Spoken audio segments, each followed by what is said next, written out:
Hey guys, Kelsey here from roughandtumblefarmhouse.com, and today we're going to be talking about simmer pots, one of my favorite things for the fall season. So in this video, I'm going to share with you 3 simple recipes that you're really going to enjoy, and I'll also walk you through how to create your own simmer pot recipe from scratch. I'm Kelsey from roughandtumblefarmhouse.com. Every single week, I share stories about farming, family food, and fortitude from here on our 5-acre homestead in northern Minnesota.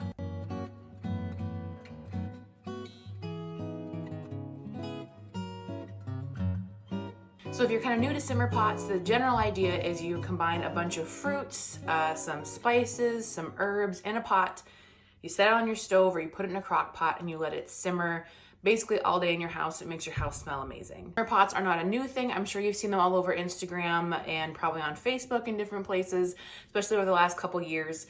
They're definitely grown in popularity, but they have been around since medieval times. It's something that people would do for the same reasons as we do now, because it makes things smell really nice, especially in medieval times. Things like hygiene wasn't the greatest, and so things weren't smelling the best, so you'd use it for that. People also used it, and still sometimes use it, for the health benefits they believed you could get from the steam coming from all these different combinations of herbs. And then I like it too, having it open, because in the winter the house always gets so dry. So it's a nice way to not only make the house smell nice, but it adds a little bit of moisture to the air. So for a simmer pot, you're gonna need just a few things. For the ones that I like to make, I use a 3-quart sauce pot. So you're gonna need at least a 3-quart pot or larger for this. And then you will use, in every single one of these recipes I'm gonna share, it's just 3 recipes, you will use a 1/2 gallon of water. So let's dive right into some of these recipes. The first one that I really like, and this one to me, if you're looking for something that smells just kind of like Christmas time, this is the one you want to do. This is a kind of Christmas orange combination. So for this one, you're going to need 2 sliced oranges, 2 cinnamon sticks, about a tablespoon of whole cloves, or you can use 3 to 4 pieces of star anise or anise. People pronounce it differently, I never know, but anise is what I'm gonna go for. 2 sprigs of fresh rosemary, and then that 2 quarts of water. So you simply combine all the ingredients in a pot, pour the water on top, set it on your stove, or again, you can put it in a crock pot, bring it up to a boil, and then lower it down to a simmer. And that's all you have to do. It is so simple.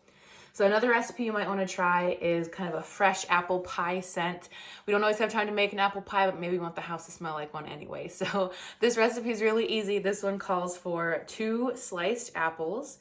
This one, the only kind of exotic sort of thing really is ginger root, which you might not have around. We'll talk about using dried ingredients in just a minute, but just a little chunk of ginger, about 1 to 2 inches. Slice that up, add that to the pot. You want 3 cinnamon sticks, 4 drops of vanilla if you would like, and 2 quarts of water. Once again, 2 quarts, 1/2 gallon. Again, pour it in there, stick it on your stove, and let it simmer. The next and last recipe I'm going to share with you before we talk about how to make your own recipes is baked pear. So this one, I don't know, this one is a real kind of earthier, deeper sort of scent, which I really like. It's not, I wouldn't necessarily associate it with kind of the Christmas season, so this is a good one to use even in the fall. So this one you use 2 sliced pears, a 1/2 of a lemon sliced up. This one, the only kind of funky thing you might not really have around your house is 2 drops of mint extract. And lastly, 4 drops of vanilla. Again, put them all in the pot, add your 2 quarts, 1/2 gallon of water, and let it simmer. The great thing about simmer pots is if there's some of these ingredients you don't have on hand, you can go ahead and just toss what you do have in a pot with some water, let it simmer, and it's still gonna smell amazing. At the very least, if you throw some apple slices and cinnamon sticks in there, it's gonna be great. Now, if you wanna make your own simmer pot recipe from scratch, you absolutely can.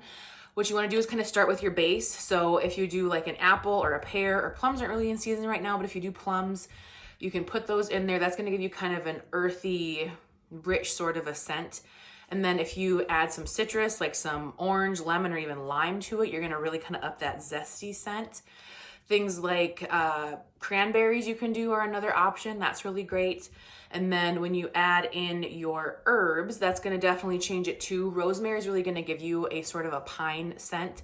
If you don't have rosemary, but you do have pine trees, you can go out literally and just get some pine needles and toss them in there. They're gonna smell amazing. And pardon me if you can hear any background sound, my child running around upstairs, or little feet.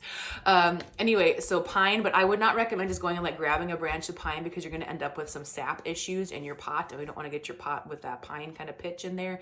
Really hard to clean out. So I would recommend just grabbing like a handful of needles and tossing them in. Other herbs that you can use, bay is another one. That again is going to be kind of a rich kind of undertone sort of a scent. And then you kind of move into your pumpkin pie type spices are really going to give you sort of that baked vibe, that baked apple pie, pumpkin pie spice thing. So for that, you're going to use cloves, cinnamon, nutmeg, anything basically that you'd be putting in a pumpkin pie. If you add it in there, you're going to get kind of more of a baked good sort of a vibe. So a couple quick things about simmer pots. One is some people like to add essential oils to their simmer pots. I personally do not do essential oils in my simmer pots, largely because we have pets, and anytime you have pets, they have different sensitivities. Dogs and cats have different sensitivities to different essential oils to the point where it can make them really sick. So I actually don't diffuse essential oils in my home. But a way you can get around that and still get some scents you might want is just through extracts, like that mint extract, vanilla extract. You can get even like a root beer extract, depending on what you're going for. They have a lot of different extracts, and those shouldn't cause any issues for your pets. So just use caution if you're gonna have essential oils in there.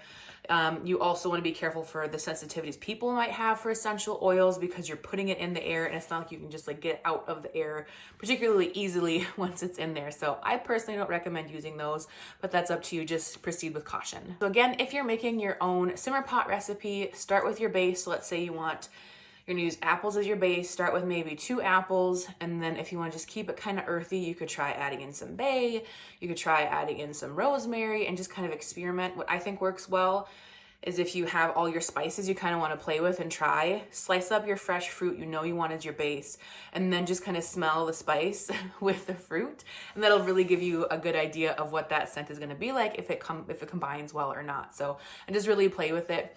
In terms of how long the water lasts, I find that a pot like this, if I have it on a low simmer, will go pretty much all day long. It's awesome.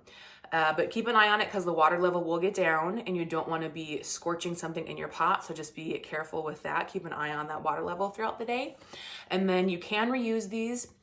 I've used them 2 days in a row, and then after that, really, you're not getting a lot of fragrance from it at all, but you can use it from day to day. Other thing about simmer pots is some people don't like the waste. I totally get that. I personally, with simmer pots, like for example, we had some pears that were getting mushy. I'm like, perfect, no one's gonna eat these things. Let's toss them in a simmer pot. We bought a bag of apples that were kind of like mealy, and I was just, they don't even taste good enough to cook into something really. They're just like bland. So great, we can use them in a simmer pot. Or I'm sure you've all had that thing where you buy a bag of oranges that look and smell amazing, and you eat them and it's just like nothing but pulp, and it's just so that's something you can use in your simmer pot too. If you do have like good apples and things like that, but you still want this, you can save your peels from your oranges and apples and things like that, put them in the pot and simmer them instead of the actual fruit itself, and that's also going to get you probably not as strong of a scent, but it's still going to work and you don't have any waste. So I don't feel too bad about mine, because again, I'm using fruit that's kind of subpar or has gotten past its prime, and then we toss it to our chickens. They love it. Or if you have compost, put it in your compost. I don't know if backyard birds maybe be into it. They might like it, especially in the colder months. Worst case scenario, you are throwing it away, yes, which is a bummer. But there's a lot of different options there you can try along the way to use them up. So hopefully you found a simmer pot recipe in there that sounded good to you and not too complicated, or you were able to kind of think of maybe your own recipe that you might want to try. Comment below if you have any really kick butt simmer pot recipes. I'd love to hear all about them. Otherwise, we'll see you next week for more farming, family food, and fortitude here at our Rough and Tumble Farmhouse.